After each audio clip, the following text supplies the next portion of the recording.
Mes chers amis, nous allons maintenant découvrir un nouvel enseignement proposé par le Hari Akadosh. Comme vous le savez, et nous avons eu l'occasion d'en parler à maintes et maintes reprises, étant donné que ce que nous allons découvrir, c'est un élément, j'allais dire, fondamental dans l'explication, dans la compréhension des enseignements du Hari Akadosh, de ce que nous appelons la mystique, ce que nous appelons la Kabbale, mais également c'est ce qui nous permet de comprendre que l'homme ici-bas a une mission bien définie, bien déterminée, et c'est pourquoi dans un premier temps, dans la paracha de Akev, où l'on fait là-bas référence à la nourriture, comme il est dit dans le verset, Kilo ala lechem levado yichye adam, que l'homme ne peut pas vivre simplement qu'avec le pain, ou en consommant du pain, mais c'est par rapport également à la parole de Dieu qui est contenue à l'intérieur du pain, à l'intérieur de la nourriture. Cet enseignement va être ensuite développé par le Hari Akadosh, et c'est ce qui va nous permettre de comprendre que, rappelez-vous, et l'on fait état dans la mystique de ce que nous appelons Shvirat Hakelim, donc les vases brisés ou la brisure des vases. Nous savons que les 7 séphirotes se sont détruites et qu'ensuite, Akadosh Baruch Hu va reconstruire un édifice nouveau, mais en se basant sur, j'allais dire, l'ancien monde ou les anciens mondes. Et c'est à partir de là que l'on va voir apparaître la notion de tikkun. Tikkun olam, c'est la réparation du monde. Mais ce qu'il faut comprendre aussi d'après la mystique, c'est que dans cette nouvelle construction, on va également incorporer à l'intérieur eh bien, les anciennes lumières qui étaient contenues dans les anciens mondes. Et d'ailleurs, c'est pour cette raison que le Hari précise, sans rentrer dans le détail, que par rapport à ce qui reste, par rapport aux étincelles, par rapport aux lumières qui étaient contenues dans les séphirotes en question, eh bien, le NEC plus ultra sera réservé pour la construction de ce que nous allons appeler plus tard le monde de la Hatzilut. Ensuite, on va récupérer ce que l'on peut récupérer pour le monde de la Beria, le monde de la Yetzira, et bien évidemment, on termine avec le monde de la Asiya. Le Hari Akadosh nous fait remarquer également que il y a certaines étincelles divines qui, pour l'instant, n'ont pas pu être réparées. Et ces étincelles se trouvent pour l'instant eh bien, dans ce que nous appelons les clipotes, autrement dit les écorces. Et comme vous le savez maintenant, lorsque l'on fait référence aux écorces, on fait référence aux forces du mal. Tout le travail va être ensuite de récupérer toutes ces étincelles. À telle enseigne, c'est que dans les parachiotes que nous avons vus, dans la paracha de Kitissa, où l'on fait référence au principe de la Kétoret. Les Kétoret, ce sont les 11 encens. Et on sait très bien que ça avait une valeur également, j'allais dire, spirituelle, on va dire profonde, et ça faisait partie intégrante du service divin. Donc, c'est-à-dire que le principe des encens, c'est pour récupérer justement toutes ces étincelles, ou du moins une partie des étincelles, tant que le Beth Amikdash existait. Maintenant, eh bien, force est de constater que dans ces différents mondes, ou ces différentes séphirotes qui se sont détruits, donc Shvirat Akelim, eh bien, il faut savoir que tout était contenu à l'intérieur. C'est-à-dire que ce que l'on va voir maintenant, c'est quelque chose qui était déjà inclus, c'est-à-dire dans le principe. Et c'est pourquoi, puisque nous sommes maintenant dans le monde de la Asiya, autrement dit notre monde, le monde de l'action, eh bien, c'est pourquoi le Hari Akadosh nous fait remarquer que, eh bien, il y a ce qu'on appelle les 4 règnes. Il y a le monde minéral, le monde végétal, le monde animal, et ensuite, il y a l'homme. Maintenant, nous savons que dans ces 4 règnes, dans ces 4 mondes, il y a il y a des étincelles divines. Dans le minéral, il y a bien évidemment des étincelles divines, dans le monde végétal et ainsi de suite. Et la preuve en est, c'est que comme le dit le Hari Akadosh, c'est que même dans le minéral, même si on a l'impression que c'est quelque chose, c'est un élément qui est totalement inerte, qui n'a aucune vie, mais toujours est-il, c'est que lorsque l'on plante une graine dans la terre, c'est à ce moment-là que la terre va faire son travail et va permettre à cette graine ensuite de pousser, comme si dans la terre, il y a cette énergie. Cette énergie, ce sont les étincelles divines qui sont contenues dans la terre. On peut comprendre aussi que dans le monde végétal, il y a des étincelles, la différence avec le monde minéral, c'est que les végétaux ont la possibilité de pousser, alors que la Terre est inerte et ne peut pas se déployer, alors que les végétaux, eux, ont la possibilité de grandir et ne se déplacent pas, mais on va dire qu'ils sont là. Et ensuite, il y a le monde animal, où là aussi, on va voir qu'il y a cette hiérarchie, où on voit que l'animal, lui, a la possibilité non seulement de se déployer, mais de grandir, de pousser, mais il a également la possibilité de se mouvoir, ce qui n'est pas le cas pour les végétaux. Et ensuite, eh bien, celui qui est au-dessus, eh bien, de ces quatre mondes, de ces trois mondes inférieurs, c'est l'homme.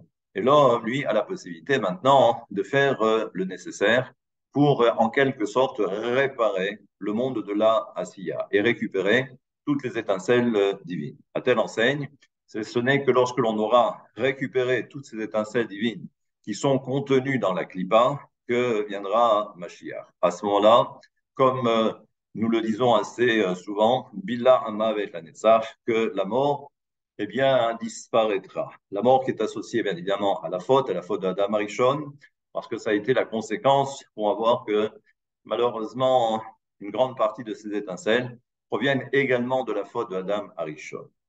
Mais toujours est-il, c'est que vous avez certainement en mémoire l'histoire d'Adam Arishon. La Torah nous dit que Adam Arishon était en capacité de donner des noms aux animaux. Être capable de donner un nom, c'est définir justement eh bien, la chose à laquelle nous avons affaire. Et ça veut dire que dès l'instant où je nomme, ça veut dire qu'en réalité, d'après l'esprit de la Torah, d'après la mystique, cela veut dire que Adam Rishon avait réparé le monde animal. D'ailleurs, c'est pour cette raison que, étant donné que Adam Rishon avait réparé donc le monde animal, c'est pour cette raison que Adam Rishon n'avait pas le droit de consommer de la viande, parce que ça ne servait à rien, parce que comme nous allons le découvrir, ce n'est que lorsque l'on consomme quelque chose qu'à ce moment-là, et à travers les différentes étapes que nous allons découvrir, où nous voyons que ce que nous appelons en hébreu le birour, le tri, mais par la suite la réparation, alors à ce moment-là, c'est comme cela que on va libérer ces étincelles divines. Malheureusement, comme vous le savez, Adam Arishon a fauté. Et ça veut dire que malheureusement, par la suite, eh bien, c'est comme s'il va y avoir une chute. Et la chute va être vertigineuse. La chute va être sur le plan spirituel, on va dire colossal, pour ne pas dire abyssal. Et là, nous voyons que quoi? Nous voyons que par la suite, jusqu'à Noah, eh bien, il était formellement interdit de manger de la viande, bien que l'animal, bien que le monde animal était tombé de niveau, et donc il aurait fallu normalement réparer à nouveau, mais toutes ces générations qui vont suivre n'étaient pas en capacité de pouvoir réparer quoi que ce soit. On arrive à Noah. Noah est appelé dans la Torah Ish Tzadik. Dès l'instant où nous avons un Ish Tzadik, un homme pieux, seul lui et ses enfants seront capables ensuite eh bien, de pouvoir à nouveau réparer le monde animal. Et c'est pour cette raison que l'on va donner la possibilité à Noah et à ses enfants de pouvoir commencer à manger ou à consommer de la viande. Aujourd'hui, à notre niveau, nous avons également la possibilité, à travers, comme nous allons le découvrir, nous avons la possibilité également de récupérer ces étincelles divines. Mais il serait présomptueux de notre part que nous avons le niveau de Adam Arishon. Et la preuve, c'est que Adam Arishon a été capable de réparer et de récupérer toutes les étincelles divines qui étaient contenues dans tout le monde animal. Alors que nous, aujourd'hui, lorsqu'on regarde eh bien, dans la paracha de Shemini, on voit que nous avons une liste de certains animaux que nous avons le droit de consommer et d'autres que nous n'avons pas le droit de consommer. Et la raison qui est invoquée par le Hari Akadosh, justement dans la paracha de Ekev, dans le char à mitzvot, dans la paracha de Ekev, où il explique qu'en fin de compte, eh bien, tous ces animaux qui apparaissent dans cette fameuse liste dans la paracha de Shemini et qui sont autorisés à la consommation, c'est parce qu'à l'intérieur, il y a des étincelles divines, il y a cette notion de Kedusha à l'intérieur. Il y a bien évidemment les forces du mal parce que le monde matériel, ce n'est qu'une enveloppe, une écorce, mais à l'intérieur, il y a ces étincelles divines qu'il faut récupérer. Et là, donc, ce que nous dit le Hari, c'est que ces animaux-là, nous avons la possibilité de pouvoir récupérer les étincelles qui sont contenues à l'intérieur. C'est pourquoi toutes les autres espèces qui sont interdites à la consommation, même si il y a des étincelles divines, mais le problème, c'est que nous n'avons pas ni la force, ni la puissance de pouvoir récupérer ces étincelles divines. Et ce que dit le Hari Akadosh, c'est que même si la personne souhaiterait le faire, ça risquerait de se retourner contre elle, parce qu'en fin de compte, force est de constater que même s'il y a des étincelles, mais les forces du mal sont tellement plus grandes dans ces animaux, dans ces différentes espèces non cachères, que cela pourrait se retourner contre la personne. Ça nous permet de comprendre maintenant que donc, toutes ces espèces animales cachères, ou reconnues comme telles, et d'après les critères qui sont rapportés dans la paracha de Shemini, eh bien, c'est pourquoi nous avons, nous, la possibilité. Toujours est-il, c'est que, encore une fois, c'est que vous allez voir que la notion de birour, la notion de tri, est inhérente justement à cette notion de réparation. Rappelez-vous, on ne peut pas consommer l'animal tout de suite, parce que là aussi, il y a des lois à respecter, ce qu'on appelle Ever Minachai. On n'a pas le droit, par exemple, de prendre un animal, de lui couper une patte et de manger. Ça, c'est formellement interdit. Il y a un interdit de la Torah. Donc, ça veut dire que pour pouvoir consommer de la viande, déjà dans un premier temps, je dois accomplir la mitzvah de la shechita. Autrement dit, eh bien, c'est ce que l'on va appeler donc le sacrifice entre guillemets, où on va devoir faire la shrita de l'animal. Mais ensuite, lorsque je fais eh bien, la shrita de l'animal, ce n'est pas pour autant que l'animal est cachère et que l'on peut le consommer. C'est pour ça qu'il y a toutes ces vérifications internes où l'on va voir que, et d'ailleurs c'est pourquoi on entend ici et là qu'un animal est cachère lorsque les poumons sont, on va dire, sont normaux, c'est-à-dire qu'il n'y a pas de tare, il n'y a pas de traces de maladie et ainsi de suite. Et sinon, l'animal deviendrait taref. Et donc, on comprend que là aussi, ensuite, eh bien, c'est pas parce que eh bien, le shochet a considéré que la viande était cachère que pour autant on a le droit de manger. Non, on s'aperçoit qu'il y a encore d'autres étapes. Il y a ensuite, eh bien, il va falloir saler la viande, la médicha et ainsi de suite. Et ce n'est qu'à partir de là que l'on va pouvoir ensuite consommer. Et même le fait de cuire, ça fait partie également du birour. Ce n'est qu'après toutes ces étapes qu'on a la possibilité, après avoir fait le birour, ensuite de consommer la viande. Mais ensuite, même le fait de consommer la viande, ce n'est pas ce qui va permettre de libérer les étincelles qui sont contenues à l'intérieur. Et là, on va voir dans quelques instants que c'est assez compliqué. Maintenant, ce que nous dit le Hari Akadosh, et c'est certainement ce qui va peut-être vous choquer un petit peu, c'est que dans cette nourriture que nous consommons allègrement et qui fait partie intégrante de notre vie de tous les jours, on ne peut pas en faire abstraction, ce n'est impossible.